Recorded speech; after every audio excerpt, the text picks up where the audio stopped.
Senhor presidente, senhores senadores, senhoras senadoras, retomamos esta semana do recesso parlamentar a esta casa, a Casa da Federação Brasileira, dos Estados brasileiros, depois de percorrermos todos nós os municípios do interior do nosso Estado. Ouvimos as pessoas, as demandas, anunciamos recursos, mas principalmente eu trago na bagagem muitas perguntas, indagações, questionamentos, perplexidade, indignação, descrença e até desesperança da população do meu querido e amado estado de Mato Grosso do Sul. É que, andando pelas ruas, conversando com as famílias, o sentimento é único, de perplexidade, de indignação, infelizmente, de aversão à política, mas principalmente de cobrança. Afinal, não entende a população brasileira, e não tem como entender, como a mais alta corte parlamentar desse país e mesmo a Câmara de Deputados não conseguem achar uma saída para esta severa crise ética, moral, política, social, econômica que assola o país há algum tempo. A sensação que me acometeu, andando nas ruas do meu estado, é a mesma que tenho tido desde, pelo menos, o início deste ano, ao vir para o Senado Federal. A sensação de que estamos todos no limbo. Sei que há mais de 10 anos o Vaticano extinguiu este, que é um dos maiores dogmas da Igreja Católica, o limbo, o vazio, o não lugar, onde ficavam permanentemente, eternamente, pagãos ou não batizados, que mesmo tendo suas virtudes, por terem nascido e morrido antes do cristianismo, pagavam por seus pecados, mesmo sem conhecê-los, simplesmente por não reconhecer a palavra oficial de Deus. É esta sensação de limbo, uma vez hoje já extinta pela Igreja Católica, que é a sensação que me acomete quando venho ao Senado Federal. E não só aqui. É uma sensação que vejo e é o limbo que presencio não só nesta casa, mas na Câmara de Deputados, nas Assembleias Legislativas, nas Câmaras de Vereadores, no Poder Executivo, seja federal, estadual ou municipal. Sei que política não é uma religião, nem o Senado é uma igreja, apesar de ainda ser o templo sagrado da democracia. Mas, se na igreja não cabe mais falar em limbo, parece que ele ressurge com força no cenário político nacional. Na verdade, é a própria democracia, a institucionalidade democrática que se encontra neste limbo, onde, se não mergulhamos ainda no inferno, já não conseguimos visualizar mais o paraíso. E mesmo aqueles setores, senhores senadores, que parecem estar imunes a tudo isso, os chamados protagonistas do que é considerado hoje politicamente correto, Poder Judiciário, Ministério Público, órgãos de controle, como a própria Polícia Federal e Tribunal de Contas, encontram-se conosco, envolvidos nessa balbúrdia que nos acomete. Eu quero fazer um parêntese e deixar muito claro aqui na minha fala. Defendo o combate à corrupção de forma incondicional, a Operação Lava Jato como patrimônio da sociedade, o fortalecimento de instituições de controle como o Ministério Público, Polícia Federal e mesmo o Poder Judiciário. Mas não dá aqui para não dizer que até estes órgãos e instituições se deixaram contaminar pelos excessos. Vistos, senador Zé Medeiros, como salvadores da pátria, não são, nem poderiam sê-lo, a Constituição não permite. Seria até injusto com esses poderes e com a Operação Lava Jato dar tamanha responsabilidade a eles. Não há salvadores à pátria. Os únicos salvadores de si próprios, o único salvador de si próprio é o povo, que pode sim, nas urnas, através do voto, mudar o seu destino, sabendo escolher os seus representantes, para que esses possam fazer a verdadeira revolução capaz de transformar o país. A revolução, senador Cristóvão, da educação e da cultura do povo brasileiro. Mas o mais grave é que, se não há salvadores da pátria, o problema é que estamos diante de delatores da pátria. Delatores hoje ditam as regras, conduzem o rumo do país. Delatores hoje, como Eduardo Cunha, Lúcio Funaro, Eike Batista, Léo Pinheiro, Marcos Valério, irmãos Batista. Delações enfraquecendo a política, contaminando a economia, abalando a democracia.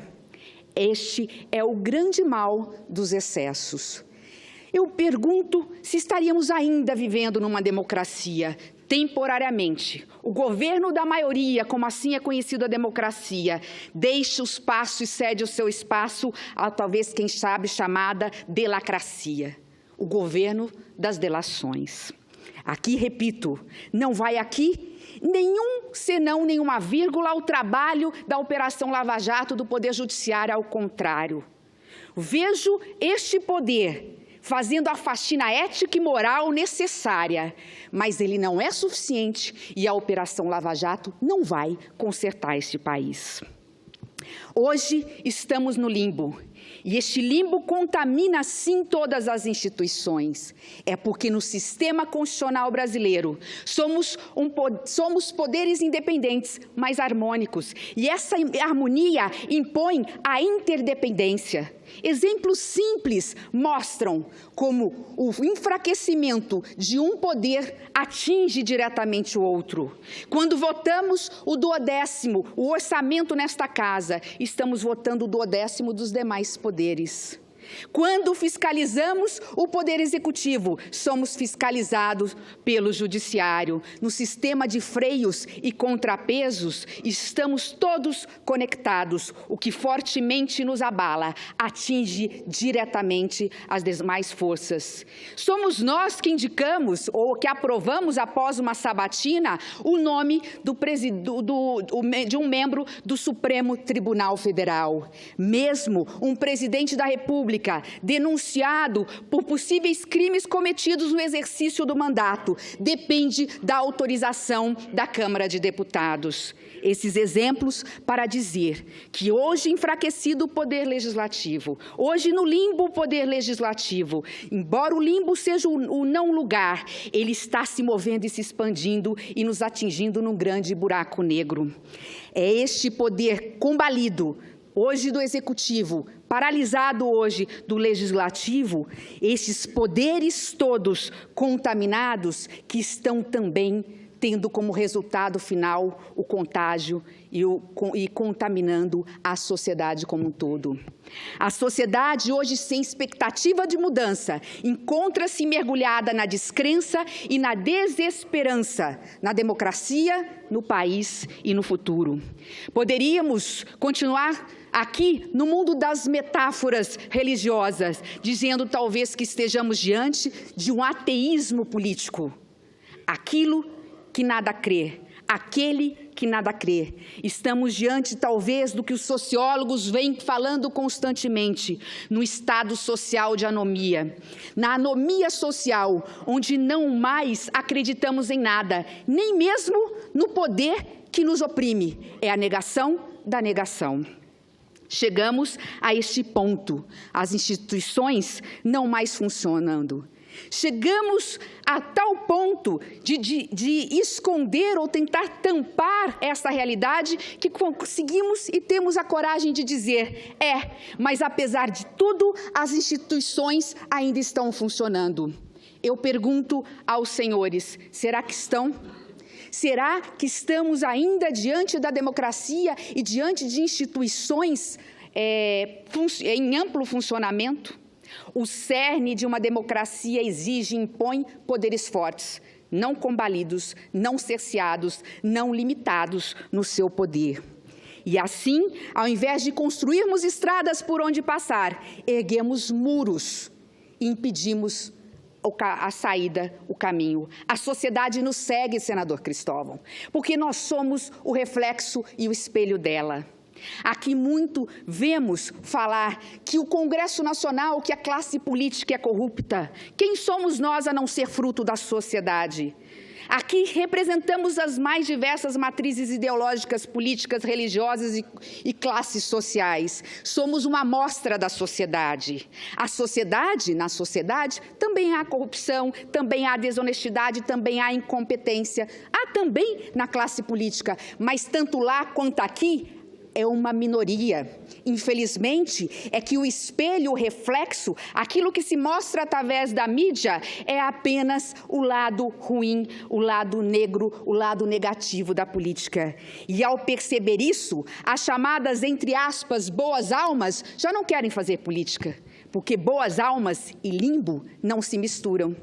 O problema é que, ao cederem o espaço a outrem, essas boas almas acabam por entregar o território político nas mãos daqueles que não têm nenhum compromisso com a democracia, com a população, com o cidadão e com o país. Na tentativa de continuarem boas, elas se omitem. Omissão aqui também é crime. Senhoras senadoras, senhores senadores, a crise é política e só através dela, portanto, poderemos sair. Através da política, poderemos sair da crise, desde que nos firmemos em 3 grandes pilares: a política, a democracia e a Constituição.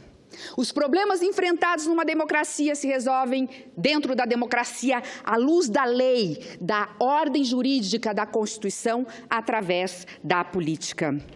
Se o Executivo hoje encontra-se combalido, incapaz de capitanear esta grande solução, cabe aqui, e esta mensagem que quero deixar a esta casa, cabe aqui a nós este grande papel, de juntos encontrarmos a saída.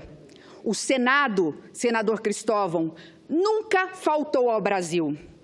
O Senado nunca faltou ao Brasil. Vale lembrar a história. O Brasil não seria este país de dimensões continentais e talvez seríamos como os nossos irmãos vizinhos hispano-americanos, uma fragmentação de países menores, sem qualquer projeção no cenário político mundial, se não tivesse o Senado, na 3ª década do século XIX, emancipado de forma prematura Dom Pedro II para reforçar e fortalecer o poder central contra uma avalanche de eclosões, de esforços de uma população de norte a sul que tentavam emancipar os seus estados e fazer do Brasil inúmeros Brasis. Quando o Senado Federal, de forma corajosa, uniu os 2 únicos partidos existentes para fortalecimento desse poder central, o Senado ali garantiu a geografia nacional. Ainda foi o Senado que conseguiu fazer com que nós passássemos de uma forma relativamente tranquila pelo maior trauma histórico do nosso país, quando 3 senadores, com 3 leis, a lei de Eusébio de Queiroz, a lei do sexagenário e a lei do ventre livre, começaram a acabar com o regime escravagista de produção.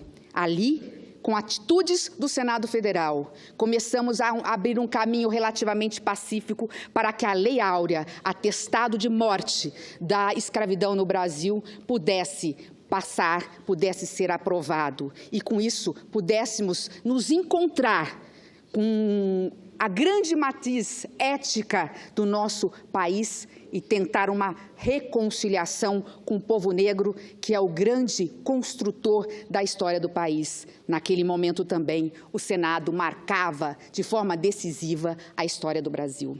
Rui Barbosa, orgulho e honra desta casa, também sustentou na Primeira República o federalismo e a tão combalida e discutida República. Dali para frente, foram senadores que sustentaram e garantiram as inúmeras crises por que passaram, principalmente a era Vargas, principalmente o período do pós-suicídio. Foi quem garantiu, foi esta casa que garantiu a estabilidade política do governo de JK. Pulando no tempo, para não me alongar, nesses últimos 5 minutos que me faltam, a redemocratização, que só aconteceu em em 1988, teve origem pós o golpe de 64, já em 1974, senador Armando Monteiro, quando o antigo MDB, conseguindo eleger grandes e valorosos senadores, com a sua força, com seus discursos, acabaram por mobilizar essa força irrefreável do povo nas ruas, lutando e pleiteando e exigindo direta já na campanha de 84. Derrotada, mas foram dois ex-senadores, Tancredo Neves e José Sarney, os últimos presidentes da República no regime indireto, a abrir caminho para a Assembleia Nacional Constituinte. E esta casa fez o dever de casa. O Congresso Nacional promulgou, então, a mais moderna, a mais avançada, a mais avançada e cidadã Constituição brasileira, quiçá, do mundo. É a essa história e a esses homens públicos que devemos invocar nesta hora. Que eles nos dê a serenidade necessária, que possamos nos beneficiar de seus pronunciamentos, de sua sabedoria, mas principalmente que ainda continue a ecoar em nossos ouvidos a sua paixão, a paixão porque defendiam a sua causa e seu país.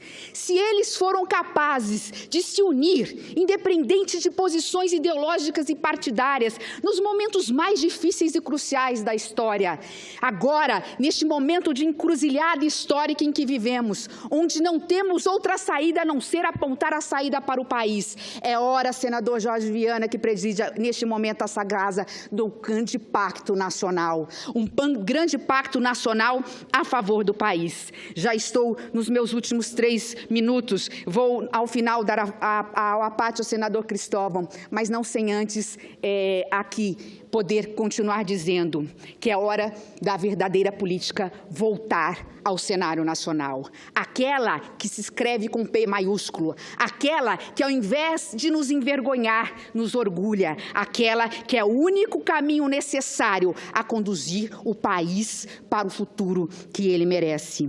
E esta casa, fazendo coro e utilizando com a permissão do senador Jorge Viana, a fala dele ontem aqui neste plenário, nesta casa. Esta casa é que reúne homens e mulheres mais experientes da política brasileira. Aqui, o voto popular, a experiência reuniu ex-prefeitos, ex-governadores, ex-deputados, ex-ministros e até ex-presidente da República. Sabedoria e experiência não nos falta, a legitimidade veio do voto popular. Para nós, política não pode ser um substantivo abstrato, não pode ficar no mundo etéreo do imaginário, não pode ficar apenas em discursos, em debates e em palavras. Para nós, política tem que ser uma substância concreta, feita dos sonhos e feita do sangue do povo brasileiro. É nisso que acredito. E se há um lugar fisicamente, mas também simbolicamente capaz de reunir todos nós em busca deste grande pacto e desta saída, este lugar é o Senado Federal. Encerro definitivamente e depois concedo a palavra ao senador Cristóvão Buarque, apenas aqui dizendo no que advogo. Independente de discussão pontual do que tem acontecido ontem ou do que vai acontecer amanhã. Eu quero dizer aos senhores que o que advogo aqui é um grande pacto nacional. O que advogo aqui é que o poder realmente volte à mão do poder que tem o voto popular, que é, no caso aqui, o poder legislativo. Advogo que a saída seja a melhor para o país. Advogo ainda o exercício da política como a única via de salvação para nós humanos, não divinos, que vivemos numa sociedade conflituosa e infelizmente não perfeita. Defendo ainda a lealdade aos princípios constitucionais. Defendo o respeito ao povo e o amor ao país, como chamas a nos guiar. Sei, como disse antes, que estamos no limbo, mas diferentemente da igreja, do que pensava a igreja, lá quem ia para o limbo não conseguia sair. Nós, aqui, estamos no limbo, mas podemos encontrar um caminho que nos conduza para o outro plano. Se não podemos e não conseguiremos, de um salto só, atingir o paraíso, quem sabe consigamos palmilhar as encostas do purgatório, que por mais árduas que sejam, sempre é um caminho para cima, nunca para baixo. Nesta geografia de Dante, da Divina Comédia, lá, Dante percorreu o inferno e chegou ao purgatório pelas mãos do poeta Virgílio. Ele é um pagão por ter nascido antes de Cristo, consequentemente condenado ao limbo. Foi conduzido ao paraíso pelas mãos de sua amada Beatriz. Nós aqui, sem poetas, sem Beatriz, temos o povo a nos conduzir. Que nós possamos nos lembrar que é possível haver um povo sem Senado, mas jamais um Senado sem povo. É no que acredito, mais do que espero. Eu, se me permitir, concedo a palavra ao senador Cristóvão e assim encerro a minha participação nesta tarde, agradecendo gentilmente o tempo concedido pelo senador Jorge Viana, também o senador Teomário, que me pede uma parte. Senador Armando Monteiro. Por favor, senador Cristóvão. Senadora Tebet, a sua fala justificaria muito debate e não apenas um curto à parte. Quero começar por um lado, esse lado da sua comparação com o limbo. Eu achei interessante essa sua visão. E lembrar que também comparto de um certo incômodo com a ideia da delação premiada, embora eu ache que se não fosse este instituto, a corrupção continuaria por muito tempo atrás. É graças à delação premiada que estamos conseguindo colocar algumas pessoas em prisão, tomar conhecimento de fatos.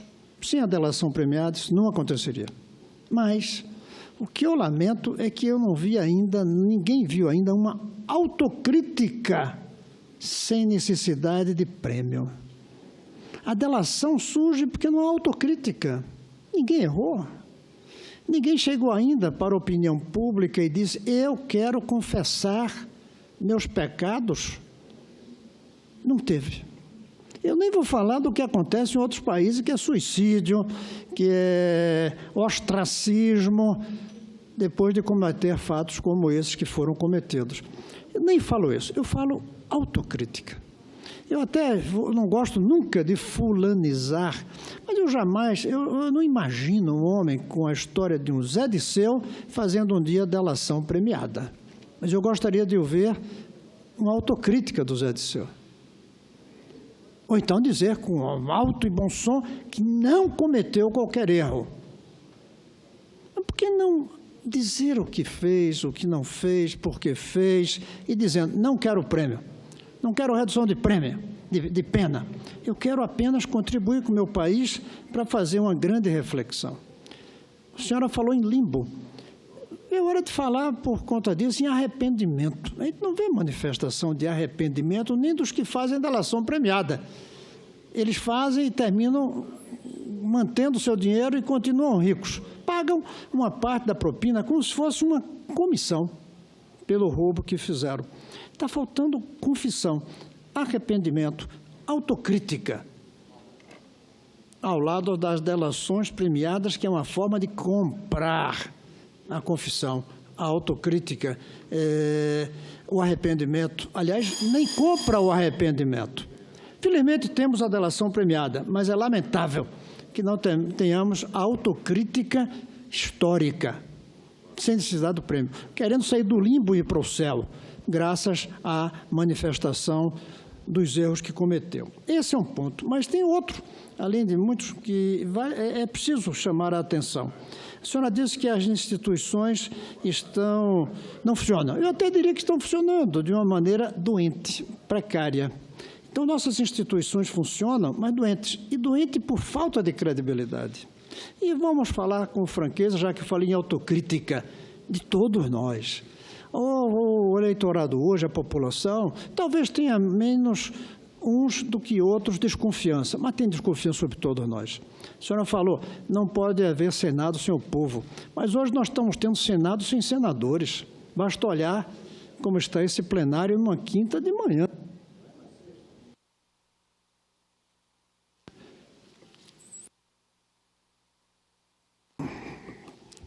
Vou concluir, senador, até porque outros querem falar dos poucos que estamos aqui.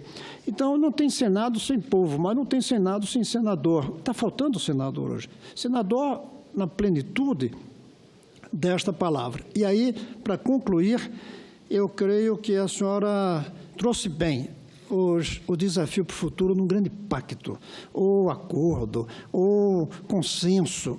Inventemos até outro nome, mas está na hora de fazer isso. E, nesse sentido, eu creio que o presidente Temer, que ontem teve uma vitória, eu teria votado e disse aqui claramente para a continuação do processo dele. Não podemos jogar para debaixo do tapete um documento como aquele do Ministério Público. E não é só do Ministério Público, o que a gente viu na televisão, da gravação.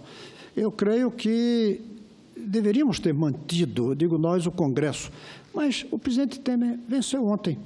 Ele agora precisa fazer um gesto no sentido de tentar, pelo menos, ganhar a população.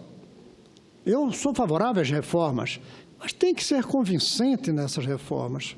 Está na hora dele fazer um gesto de generosidade, não é uma boa palavra, para aqueles que o criticam, mas não é dando cargos.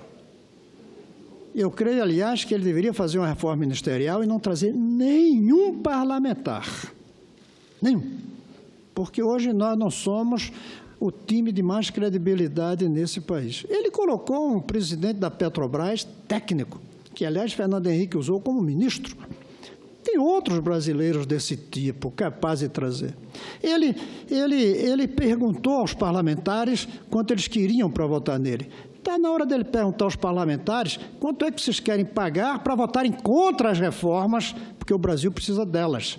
E se perder, é porque, democraticamente, como ele ganhou ontem ele perde, mas tentou apoiar suas reformas, nossas reformas, sem ficar comprando votos.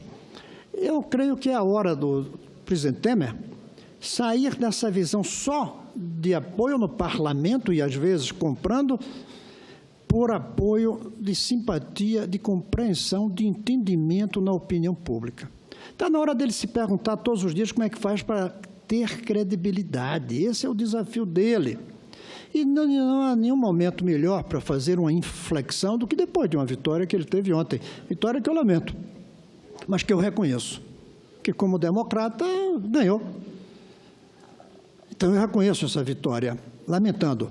Está na hora dele sair dessa postura desse ano, de governar com amigos, de governar com pessoas sob suspeição, de governar com pessoas na Lava Jato e tentar fazer um governo diferente. Eu, se pudesse dar um presente ao presidente Temer, eu daria uma foto do Itamar Franco, para ele botar na frente dele todo dia se lembrar como é que um vice-presidente chega ao governo depois de um impeachment e adquire credibilidade. E ele se perguntar todo dia o que é que deve fazer para ser o Itamar Franco desse momento. O seu discurso permite despertarmos para isso. Obrigada, senador Cristóvão.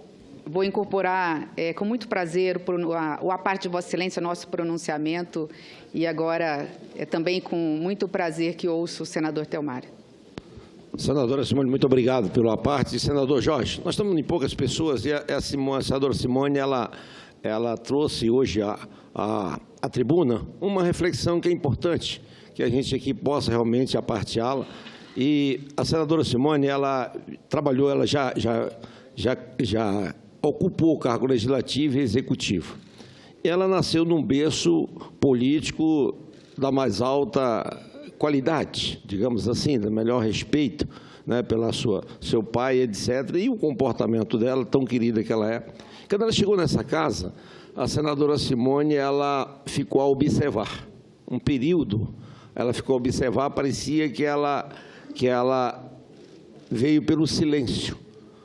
Mas ela, com a mulher, com esse olhar periférico da mulher, com esse olhar inteligente dela, ela logo foi aquela grande flor que realmente apareceu nesse jardim e começou a mostrar o seu ponto de vista de forma muito firme, muito contundente, muito responsável e que, com certeza, abrilhanta essa casa. Eu realmente fico orgulhoso de estar nessa legislatura que Vossa Excelência faz parte. Mas Vossa Excelência, no seu discurso, e como sempre, a mulher tem esse olhar de pactuar, de organizar a casa, de organizar as coisas, Vossa Excelência traz esse convite. E Vossa Excelência aqui, estamos sem um poeta e sem a Beatriz, mas estamos também sem a bússola.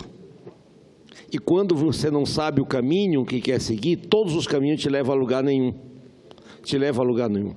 Essa casa, para pactuar, senador Cristóvão, ela precisa primeiro se encontrar com o povo. O Senado e o Congresso, ele merece do povo brasileiro o maior carinho e o maior respeito, enquanto instituições. Aqui essa casa ela é muito bem aparelhada pelos seus servidores e pela sua estrutura. Poderia, sem nenhuma dúvida, estar preparada, sem nenhuma dúvida, para pactuar politicamente e prestar um serviço à população brasileira do mais alto nível. Do mais alto nível. No entanto, aqui dentro, nós, deputados federais e senadores, somos resultado da escolha popular no voto. Hoje, a população brasileira, olhando as redes sociais, os jornais, a rádio, que eu me voltei para ver isso, uma forma de ampliar os ouvidos e ouvir a população, eu vi que nós amanhecemos numa grande ressaca. Uma ressaca perigosa, porque ela caminha rapidamente para uma depressão.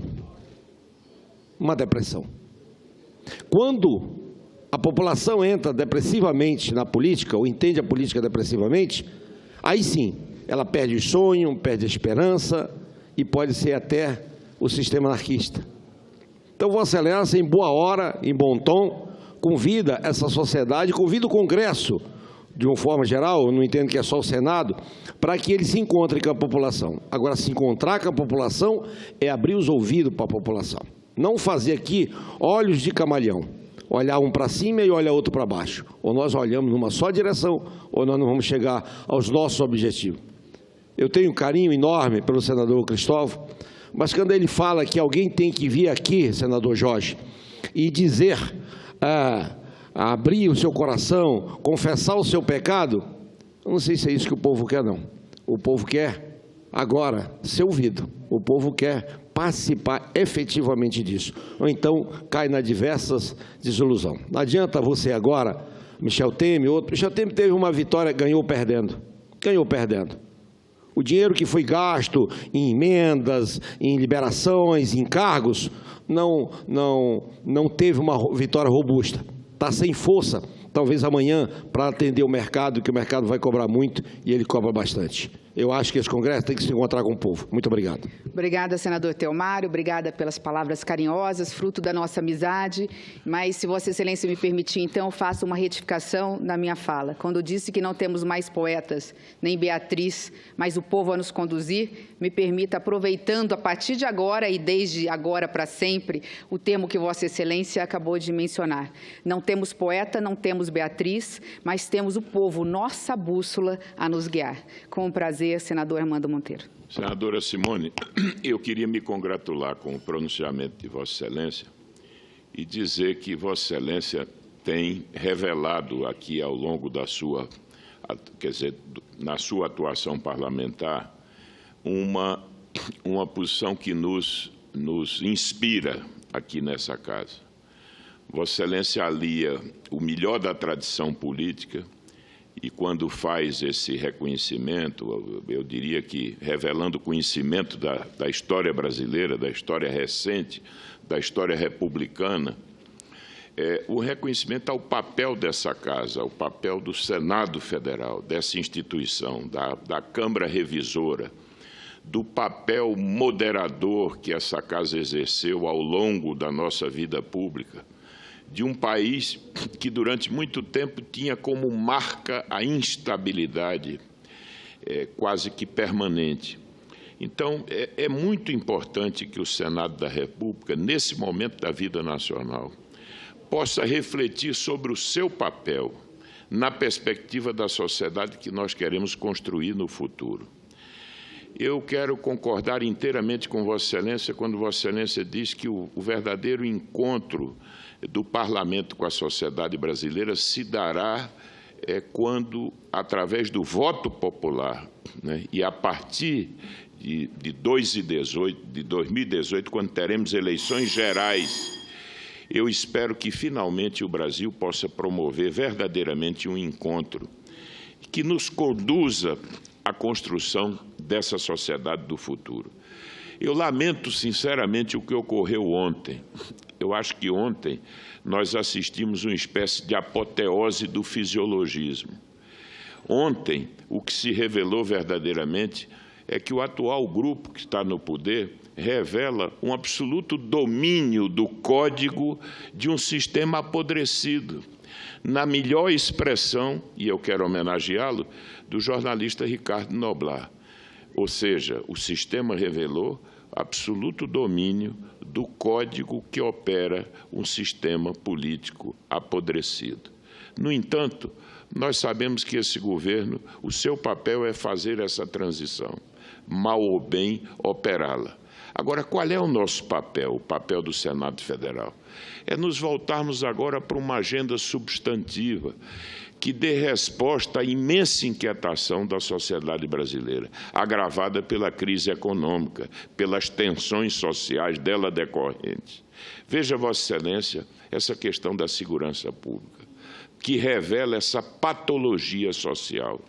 Uma sociedade que, paradoxalmente, acumulou no plano material, mas que não foi capaz de produzir uma sociedade minimamente equilibrada, que assegure padrões de convivência, né, seja no plano político, seja no plano social.